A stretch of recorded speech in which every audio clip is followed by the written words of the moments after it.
How's it going, ladies and gentlemen? My name is Michael Thurville, photojournalist and sociologist here at VEDA World News. Now, we're taking a break from geopolitics because politics is what we do. We're going to start talking about sustainability and products. Today, we have a very special product, one that the environment people who love the environment will absolutely love. Sir, what is your name? Erick Mann. And what is your product, sir? Our product is called Amcor Sorbe. That's Amcor Sorbe, Amcor Sorbe. Okay, now, what does it do? Amcor Sorbe is a botanical product that what it does is it takes hydrocarbons of oil and gasoline, changes the composition of that to CO2 and H2O, which is water. Okay. So if we make a toxic cocktail of oil and gasoline and water, we have an analytical fume reading of 0.757. You put a torch to it, it will immediately ignite. You pour it through Amcor Sorbe, and what you get after it goes through and changes the composition of the hydrocarbons, it goes to 0.00, which is water. Okay. You can put a torch to it, it now, won't even... I know you just gave a lot of numbers and a lot of technical specs and details, but for those who may not know what those technical details are and what they mean, can you break that down to layman's terms for us today? Okay, so Amcor Sorbe from AmcorcoUSA.com is a product that what it does is it breaks down the composition of oil and gasoline. So with oil and gasoline and water, if we're making that toxic cocktail, you put a torch to it, a flame, it will ignite immediately. Mm-hmm. When you pour it through our product, it comes out taking all the impurities of hydrocarbons, oil and gasoline, and changes it to water. Okay. Now, what does that mean for the oil and gas industry?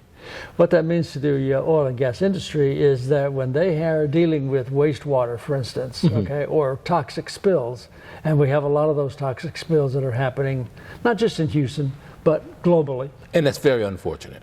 Yes, because when that doesn't get cleaned up appropriately, we have problems. Okay. And so they have what they call AFFF, that's aqueous fire fighting foam, and PFAS.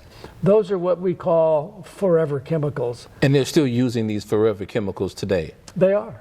Wow. Even with all of the controversy surrounding these forever chemicals, how it's affecting people adversely, they're still using it today? Yes, they are.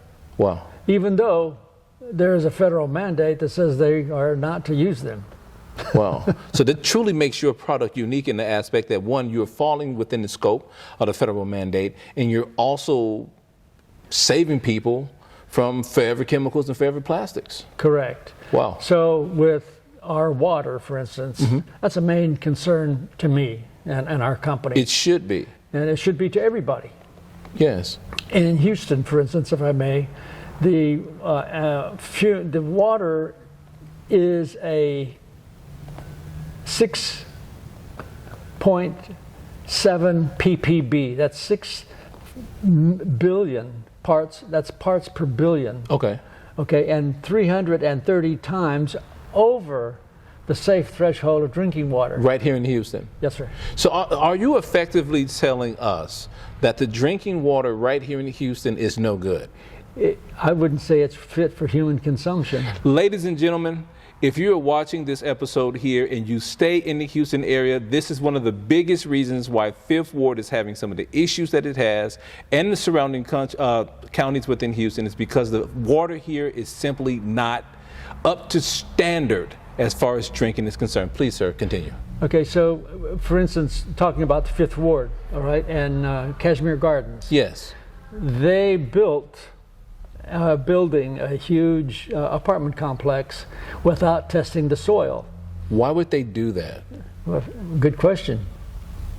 Because they wanted to build and they didn't follow the protocol of what they should have done. And Fifth Ward is known as a cancer cluster. That is correct. Now, let me ask you, from your expert opinion, should there be some type of restitution available to the residents of Kashmir Gardens and the Fifth Ward? Probably so. I'm not familiar with those laws, Okay. but probably so, because when you have people that are decision makers, Michael, they're responsible to answer to the community. They are. Okay, and it's not just the Fifth Ward. We're talking about the entire city of Houston. So collectively, we have between 4 and 6 million people if you take it out, because it's like a pancake. We just continue to spread out. Yes. Right? So our city, it continues to grow, and it's going to continue to grow. But when we don't clean up these chemicals the way that we're supposed to take care of it, then we run into complications. Now, the water at home, when I was a kid, we could drink the water out of the faucet. Yes. Okay, in the 50s. So today, you can't even drink the water out of our faucet without smelling chlorine or having... And it does smell funny depending on where you are in Houston. Yeah, it tastes terrible. You know, I'm starting to feel bad because I drank out of the tap this morning. Let me ask you, does anyone on the city council of Houston, are they made aware of this fact? Thank you for asking. I've talked with city council and the mayor's office twice. Which mayor? Are you talking? Mayor Whitmire. Okay, current mayor. Okay. And so when I got there, just to give you for instance, everybody's got a bottled water sitting in front of them. They do. So I started talking, and everybody was on their cell phone. So I stopped, and there was no dialogue going on, so they looked up. And I said, you know, you're very rude. That's not paying attention to what you're saying. I said, I'm here to present something to you that's vital to you, to your families, my neighbors behind me, and the community. I said, you need to pay attention to what I'm saying, because this water, and I explained to them the 6.7 parts per billion and 330 times over the safe threshold of drinking water. The mayor became interested. But city council, it kind of just went over their head. Why do you think that is?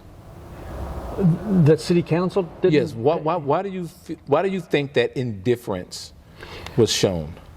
I can only tell you from my perspective. And what is that perspective? Okay, and that is that they have people that are decision makers, and those decision makers are people that are using and choosing the cheapest product that they possibly can to be able to save the city money. But what happens is for instance, when we have encountered toxic spills within the city or the state of Texas. Okay. To give you for instance, when they use those products that are the least expensive, they're cheating themselves, because it's costing them in the long run 10 times the amount of money than if they were to say use our product. And I'm not here to sell our product, but I'm here to be able to do an apple-to-apple comparison for them to see what takes place. No, I don't mean to interrupt you here. I'm going to take a point of personal privilege and professional privilege here. I'm here to sell your product. And and this goes for anyone, if anyone has a product that can increase the lifespan of people, can help people, I think that product needs to be talked about and promoted. So here at VEDA World News, we are promoting your product, sir. Okay. We are saying, hey, if the city of Houston and elsewhere around this country, if they're not doing what they're supposed to do to help keep this drinking water safe for millions of Americans, I believe that your product should be at the forefront of dealing with that. Right. Generally what they use, Michael, is they use bentonite. Okay, now, for those that are listening, what is bentonite? Bentonite, for the layman person, is basically kitty litter. That's it. And Wow. It's pennies on the dollar. Well, when you have something that's pennies on the dollar, and you have remediation companies that are using this product because it costs, again, pennies on the dollar, but when they get called by the petrochemical company, because the petrochemical company does not want to keep inventory, they provide the opportunity for the city and that company, of whatever ABC petrochemical company it is, to be able to call that service company and say, okay, we have a spill, go take care of it. But if you ask that petrochemical company, what is that remediation company using, they'll say, I don't know. Now, Wow. I have gone personally to the legal department of one of the companies that we had a major explosion here in Houston. And I asked, and I went around asking, what are they using? They said, well, we don't know. I said, well, what's the remediation company? Well, we don't know. So if you got the petrochemical company that doesn't know and the legal department that doesn't know, and I found the remediation company that did the cleanup for them. And I asked them, what are you using? Well, we don't know, whatever they tell us. Okay, so now we have the petrochemical company, legal department, they don't know, and they say whatever the remediation company uses. You have two companies that are liable, but they're pointing fingers at one another. So if you got two people that are not recognizing what they're supposed to be doing, the decision makers, the person that's going to be the fall man is your CEO. Wow. For any company. Let me ask you a question. I read some time back that only 2 to 3% of the world's drinking water, water is drinkable. How true is that statement? How true is that statement that only 2 or 3% is safe? Yes. I believe that. Wow. And yet, with that being true, from your expert opinion, they're playing games with the drinking water here in Houston. Yeah, it boils down to greed. Who benefits? For instance, a remediation company, when they get called to go clean up, everything is done a la carte. So as soon as that phone rings, that secretary is getting paid.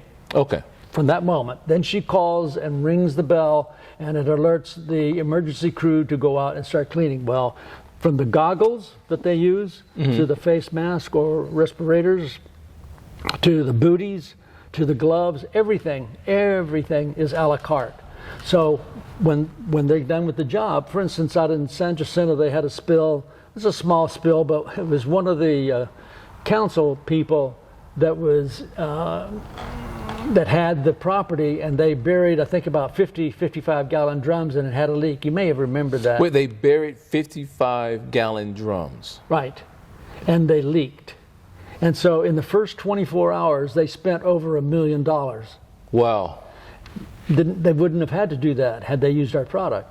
Now, let me ask, just to be fair, did they know your product was in existence? We brought it to their attention. Then they knew. They knew. And they said, well, we're using, I think it's called absorb and dry. Okay. I have pictures. But what they used was kitty litter. And they call it an absorbent. It's not an absorbent, it's an adsorbent. There's a difference between adsorbent and an absorbent. What is that difference? That adsorbent is a way that when you put it down on the oil, hydrocarbons, it coats it. You pick that up and there's still residue of the oil there. With our product, it's an absorbent. You place it down there, you let it absorb, you can agitate it if you want, you pick it up, and it's just like it was brand new. There was nothing ever there. That seems like the most viable option for people who are, one, cautious about their health, and two, cautious about the state of the environment in this country. The people that are concerned are people that are doing it correctly. Okay. You can look at almost any company's website, and they talk about and pontificate about sustainability. But when you're talking about sustainability, it's doing the actual work of cleaning it up and making sure that that's cleaned up. They can remediate, and that means excavate the soil. Okay. But if you don't have to, and you use our product, by using our product, it eliminates a lot of steps. Your cost, the remediation of removing soil, because once you place our product on that soil, and there's oil there, in the first 24 hours, 55% of that is absorbed. Within 90 days, which TCEQ and the state and federal government gives you 90 days to be able to make that cleanup. If it's not cleaned up, absorbed or cleaned up by remediation, then you can be able to reapply for another 90 days. And generally, it's just a process, and they say, okay, we'll give you another 90 days. So they take the time to be able to clean it up. Okay. All right. But it doesn't have to be that way. Plus, when they clean the spill up and they put it in 55-gallon receptacles or a 20, 40, or 60-foot container, they have to haul that off. Correct. Well, if it's bentonite, now we've got veritable bombs like explosives on those 18-wheelers, because if you put a torch to it, but it says on the 18-wheelers, no flame within 50 feet. Wow, it does. Right? So, but if you put a flame to it, it's going to explode. With our product, you can put it in the 55-gallon container, and you're not going to have that. So it's inert. It's inert. That is correct. It will catch fire because of the kindling temperature. Right, but it will not explode. It will not explode. That is a very vast difference. Let me ask a question. Are any countries outside of America using your product right now? Which ones? Sure. India is using our product. And how is India? Because I know India has their issues as far as sanitation and water and everything like that. They have billions of people there. Yeah. How is your product working for India? It works great. Okay. They've got great concerns with their water system. Okay. They have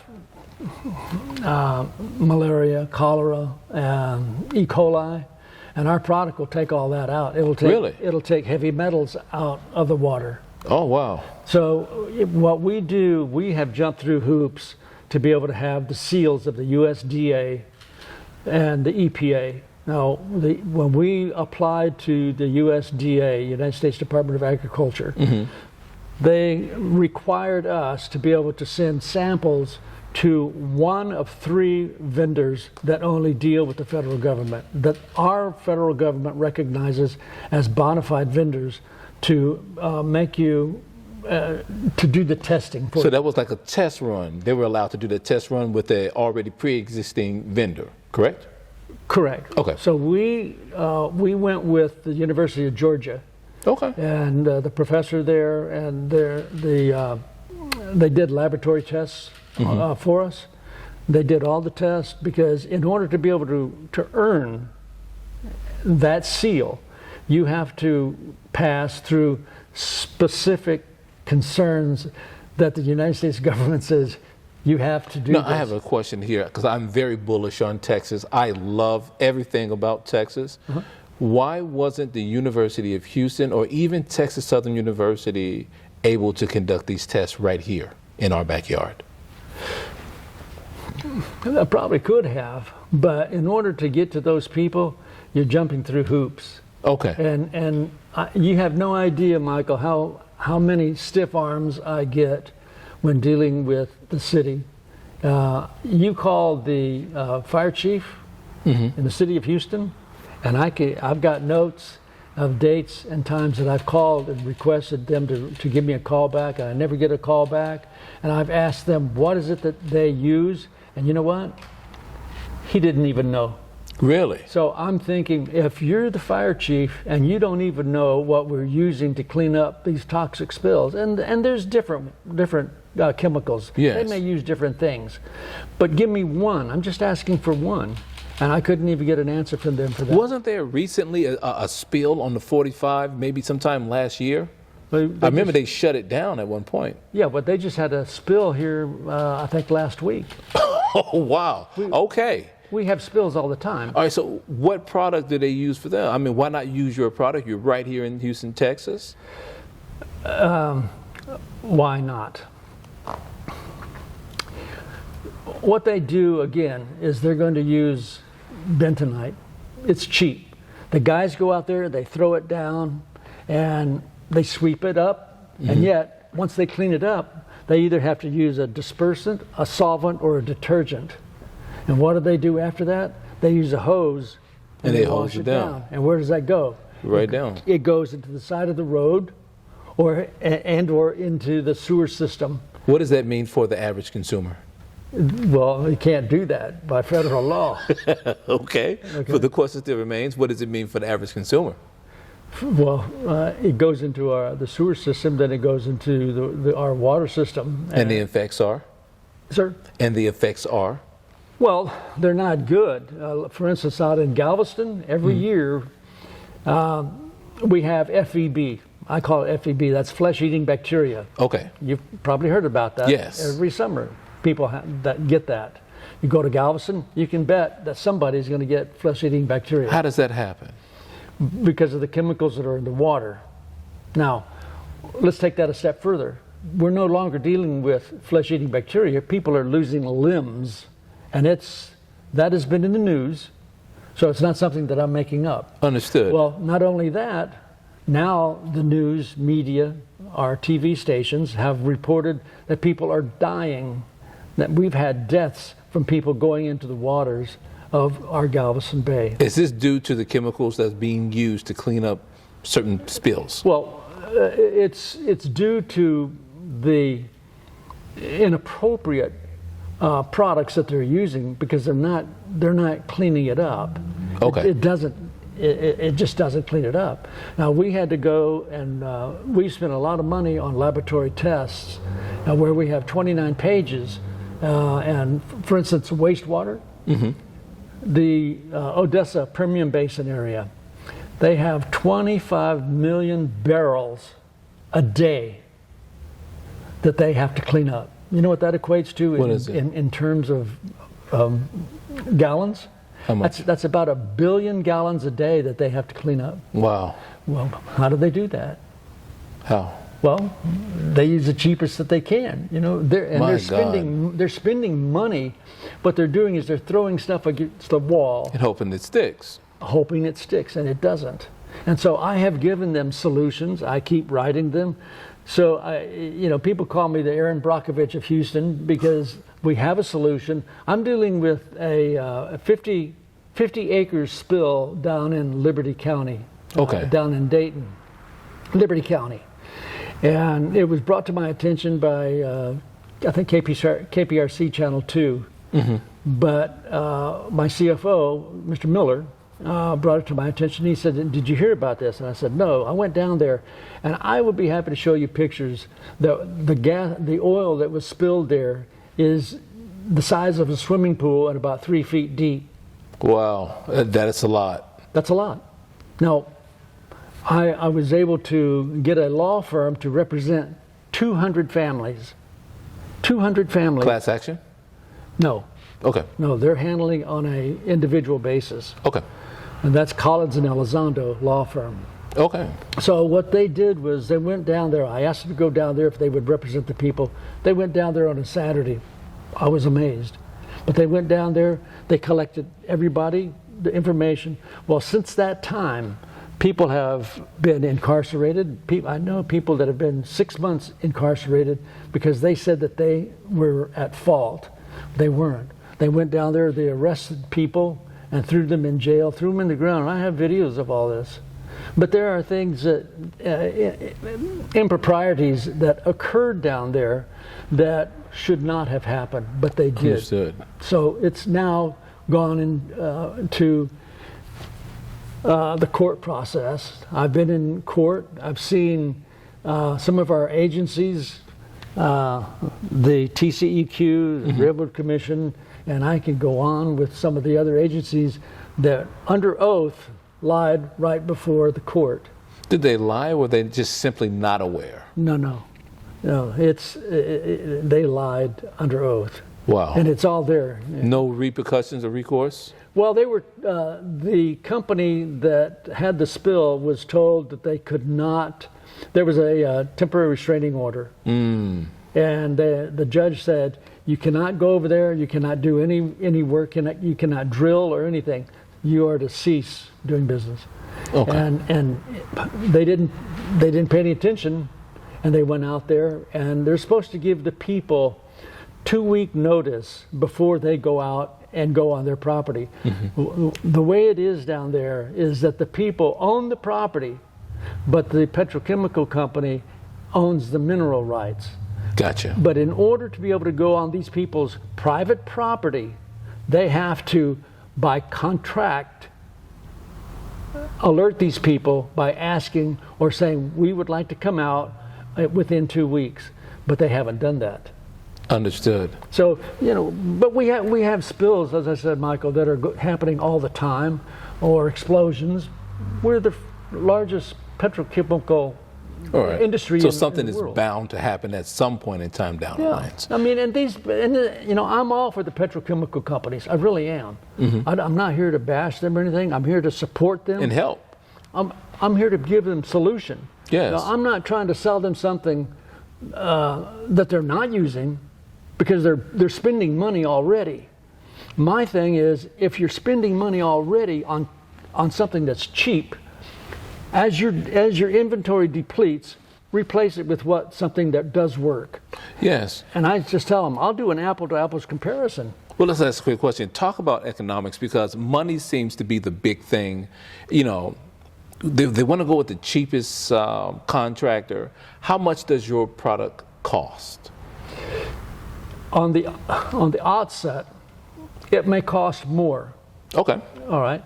But in the long run, in comparison of using bentonite, to start out, we may be here. I can't compete with bentonite at 23 cents a pound or 25 cents a pound, okay? But in the long run, when these remediation companies use this and then they charge a la carte and offer... Those costs go up. Those costs go up. So what happens is right away, it surpasses us. So whatever they spend toward us. So they're only... So then it would be fair to say that politicians and a lot of contractors are being short-sighted. They're only seeing the immediate cost effectiveness of bentonite versus your product. Right. However, and this is a big deal. Okay. The insurance companies are getting the bill from the remediation company that the remediation company hands to the petrochemical company. The petrochemical company pays a high insurance rate. So they either pay a high deductible or a high premium. Okay. And AIG, who we met with, they said, do you know how much we have to charge these petrochemical companies? I said, I have no idea. They said it's $10 million. $10 million. $10 million for insurance. Wow. And that's maybe low. It is a drop in the bucket when you make billions a day. Okay, so now the insurance company has the right, the legal right, to tell the petrochemical companies, because it's costing the insurance companies a lot of money for these spills and explosions. Since I don't like using the word if, since we can be able to eliminate potential explosive fumes immediately with our product, when a spill occurs, they put our product on that spill, it immediately eliminates those toxic fumes that would cause an explosion. But it's also working to absorb whatever is done. Like when we had up at the airport a couple of years ago, they had that AFF spill. I was trying to think of the name of the company that had the spill, but it was big. It covered up the cars and everything. Wow. Okay, so if they had used our product, it would have eliminated that. All they would have had to do was to sweep it up and put it in receptacles. There would have been nothing left on the ground. They wouldn't have had to hose it down or anything. And no telling where those chemicals ended up. Well, what happens is, what they did was they ended up washing it down. And again, the fire departments are realizing that they can no longer be doing that. They can't be using AFFF. Wow. So, but they have inventory. And so they say, well, we've got inventory. So they have to burn through the inventory. They want to go through the inventory, even though it's highly carcinogenic. It's a forever chemical. And what do you got? My God. You and I and my neighbors, we're the ones that are suffering with that. Before we go into the actual demonstration of your product, what are 3 things that our viewers should know about your product and your company? Well, okay, it's 100% natural. Okay. Biodegradable. It is totally biodegradable. There's never any harm to the environment. The USDA and the EPA were very concerned about when we use it on open water. So, for instance, if we would have used it on the BP spill, and it reached, because they put out the booms, it was the largest armada that they've had, maybe in history, to go out and clean up that mess. So what they did was they went out and they put booms. Well, a lot of people didn't wear respirators. A lot of people were taking photographs and videos, and the authorities were confiscating those cameras.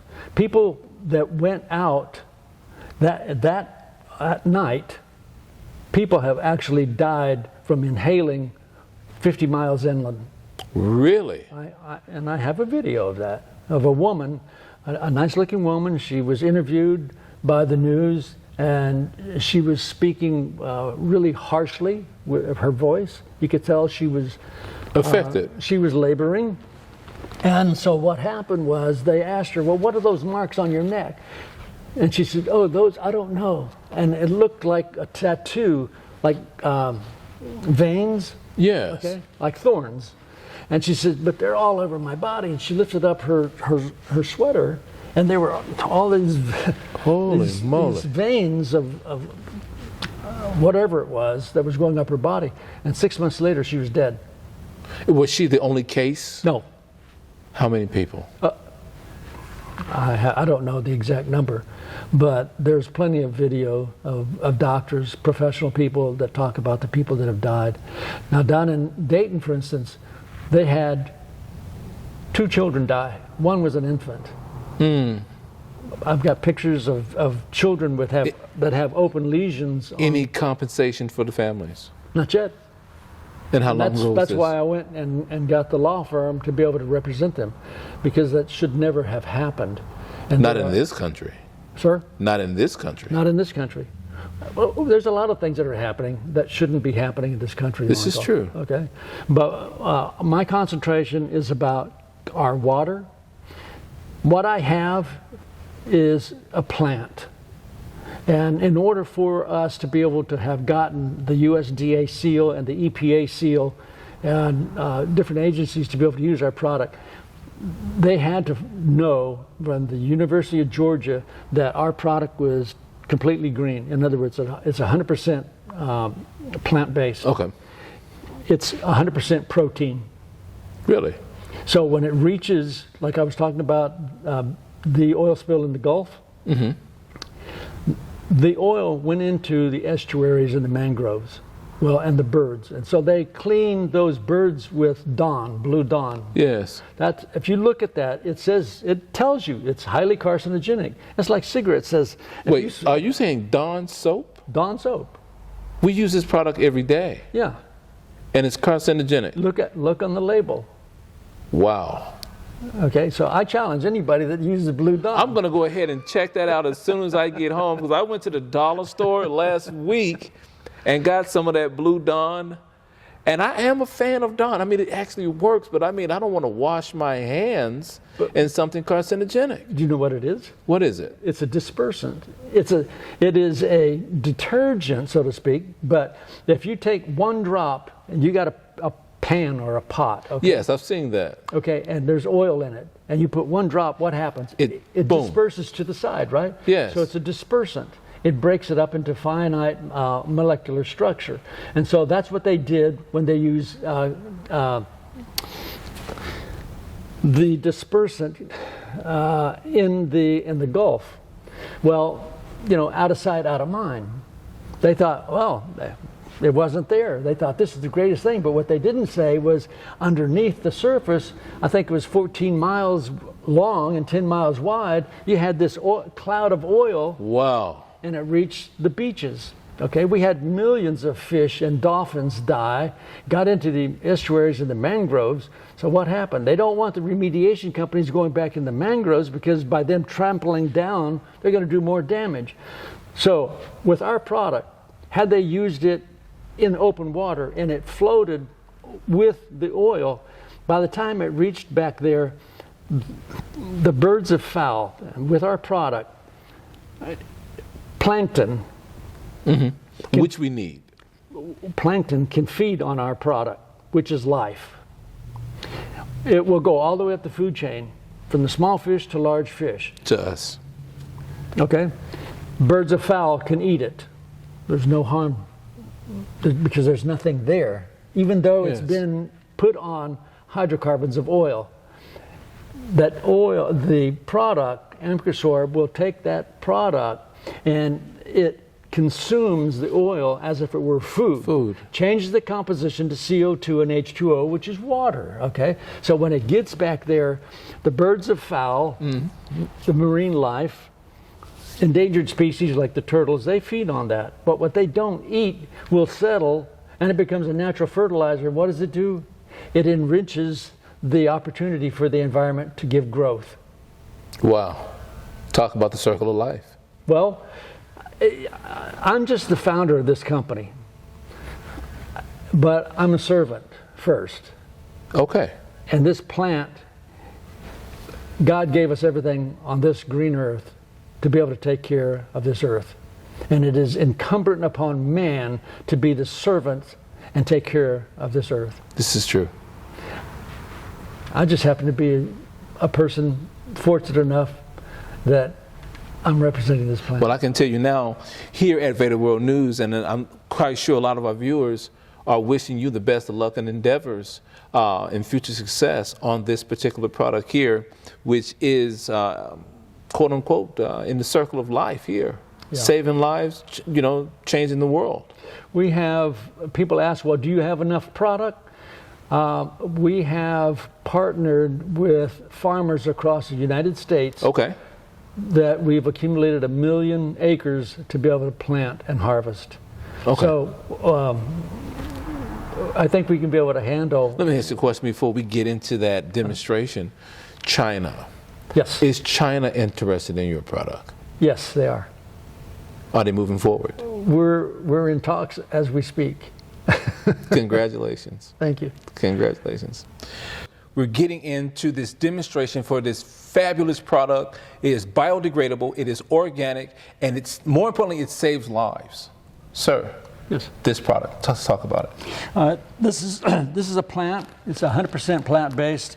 It's called Amcor Sorbe from Amcor USA. What I'm going to do is I'm going to pour just regular oil on this plate, and we're not going to use anything else. The oil is strictly any regular motor oil. It's a hydrocarbon. Okay. The plant is 100% plant-based. We're going to place it on there, and it'll immediately start absorbing. And so it does. Yep. And we'll leave it. We can leave it on there, let it absorb it. This is Amcor Sorbe. Okay. And Amcor USA, that's an acronym, Amcor. That's American Conservation Oil Remediation Company. Okay. Now, what we do there is we basically plant and we harvest the product. Okay. And so once it's grown, then we mill it. We take it to the warehouse and we mill it down to what it is right now. Okay. Once that's completed, we package it, and then it's ready to be used on the market. Understood. Am I able to touch on the edges? Yeah. I mean, you can. This. It almost feels like sawdust. It almost feels like sawdust. A lot of people say that it's sawdust. It's not sawdust. You can actually eat this. Well, we're going to try some right now. I wouldn't take a tablespoon of it. No, but and do the cinnamon test that they do. But it does taste like plant. So for all of those that eat soy products or anything like that, this is what that tastes like. Yeah, this has so many uses besides just dealing with hydrocarbons. Okay. Won't go into it, sir. What kind of uses outside of hydrocarbons? It can be used for water, to clean water. Okay. We can use it to clean E. coli. Okay, we did talk about that. We did, yeah. Without going into too much detail, there's a myriad of industries that we can be able to use this product. Understood. With. So as long as something needs to be cleaned up in this kind of capacity, this product can be used. Correct. We can use our plant in lieu of them cutting down trees for paper. Mm-hmm. They can use our product to make paper. Wow. And that's a big resource. That is truly environmentally friendly. Now, one of the big portions that companies are looking at right now is once they use our product, mm-hmm. companies can get carbon credits. That's a huge plus for their... Now, how much are the carbon credits? That industry in itself is huge. Okay. Because let's say one company has an abundance of carbon credits. It's like the city has HVAC machines for air conditioning and taking care of it, and there's a lot of water that goes through that, right? Mm-hmm. They get credits for using those HVACs. Gotcha. All right. So it's the same thing. For instance, when a company uses our product, they have carbon credit buildup. Okay. And what that means is, if there's a company that doesn't have carbon credits, then what they can be able to do is go to that company, the company that's got the resources of those carbon credits. They can sell them, they can trade them. There's a lot that they can be able to do with it. Okay, It's big business. So it is a highly incentivized product that you have for tax purposes. Oh, absolutely. So we're saving the environment, and we're more importantly putting money back into people's pockets. I think that is something that the Houston City Council needs to reconsider. If companies are not using our product, they're leaving money on the table. Yes, they would be. Literally. All right, so by agitating this product, what it does is it balls up. You can see how it'll ball up. Mm-hmm. Okay. So, but at the end, what's going to happen is it will, instead of it being balled up like that, it's going to go back to its natural fluffy state. Wow. May I touch? Yes, you can. Okay, so we have a little quick ball here. Yeah. Wow. And you can feel the oil in it. Yes, we can. All right. But it's almost negligible. It's like I could just pick up something on the side and wipe that right off, and exactly. we're back to normal. Correct. So anyway, I'm just agitating this for purposes here to be able to make it a little bit faster for us. Mm-hmm. And animals can come through. They could eat this and be okay. Yes. Wow. It won't hurt them. I can take this to duck ponds and I can feed it to them. I can take it and put it in fish hatcheries. They can use this for fish. It's not going to hurt them. It's food. It's just protein. This is something. Now, in a larger cut, we can be able to use it for agriculture animals like cattle or horses or really? Chickens. And I think that's pretty cool because I know of several cowboys that I actually work with right here in Houston, Texas, that have horses on their land, and this product would be very good for them. It would be, yes, sir. Okay, so, all right. Let's just pull this aside. Okay. And you can see that there's nothing on the plate left as far as oil goes. And it's non-greasy. It doesn't stick. There's nothing there. Ladies and gentlemen, this is absolutely a fantastic product. If you have oil, gas in that particular sector that you're working in, this is a product that you need to keep on hand. For all of those that are in Houston, if you know of any other businesses that may need this particular product, please feel free to reach out and contact this gentleman here. Again, this product is superb in its efficiency to soak up oil and other contaminants. It is biodegradable, more importantly, and it's saving lives. We can use this. I highly recommend the Permian Basin, Odessa area to be able to use this product because it will save them a lot of money. It will be able to take that water when they're drilling. They can be able to have a system that is available, or they can use a scrubber that they can put our product in, run the wastewater right directly through it, and put it back into the agriculture or into the water system. And there's not going to be any issues with it. Well, I can tell you, sir, I want to first say thank you very much for coming on the VEDA World News and demonstrating this particular product. Where can people find you? They can find us through amcorcousa.com. Okay. My name is Erick Mann. I'm the Director of Operations, and Mr. Miller, Duane Miller, who is our CFO. We're available. When you go to our site and you click on the phone there, that'll go directly to us and the company. Well, sir, my name is Michael Thurville, and it's an absolute pleasure to have you on here on this show, sir. Thank you very much. Yes, sir.